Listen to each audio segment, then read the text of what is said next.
Pada tahun 1996, Institut Kemajuan Desa Infra ditubuhkan dengan satu matlamat besar, memperkasakan masyarakat luar bandar seiring dengan visi Allahyarham Tun Haji Abdul Razak bin Husin sejak tahun 1960-an. Beliau percaya bahawa kemajuan negara tidak akan lengkap tanpa pembangunan desa yang mampan.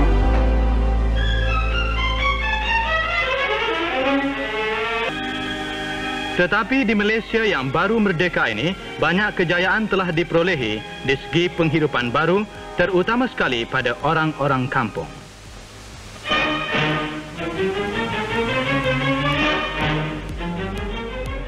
Idea untuk menubuhkan sebuah institusi latihan pembangunan desa mula dibincangkan dalam mesyuarat Jawatankuasa Khas bagi mengkaji jawatan tertinggi JKTT pada 13 Oktober 1995. Keputusan penting dibuat untuk menstruktur semula Institut Sedar sekaligus melahirkan Infra. Akhirnya, pada 6 Mac 1996, dengan persetujuan Jemaah Menteri, Infra secara rasmi ditubuhkan di bawah Kementerian Kemajuan Desa dan Wilayah KKDW. 2 tahun selepas penubuhannya, Infra melangkah lebih jauh dengan memperkenalkan program latihan berasaskan perkongsian pengalaman dalam pembasmian kemiskinan.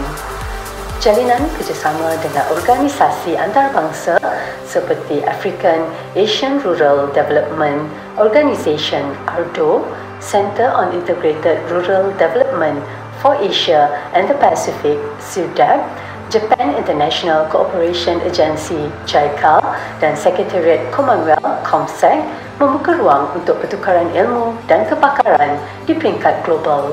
Selain itu, Infra turut memainkan peranan penting dalam program kerjasama Teknikal Malaysia (MTCP) yang membolehkan pegawai dari negara membangun mendapat latihan yang dibiayai sepenuhnya oleh Kerajaan Malaysia selaras dengan komitmen terhadap kerjasama Selatan-Selatan. Infra terus berkembang. Pada 1 September 2005, Infra Cawangan Sabah di Kota Kinabalu dan Infra Cawangan Sarawak di Kuching ditubuhkan. Mula beroperasi pada 1 Februari 2008. Infra Cawangan Sarawak kemudiannya berpindah ke bangunan baharu di Kota Samarahan pada 2 Oktober 2018. Hari ini, 6 Mac 2025, Infra genap berusia 29 tahun.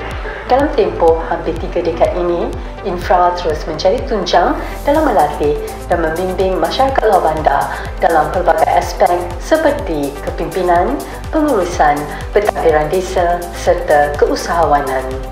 Dengan semangat dan iltizam yang teguh, Infra akan terus menabur bakti dan memacu potensi masyarakat luar bandar ke arah kemajuan dan kesejahteraan. Infra menabur bakti, memacu potensi.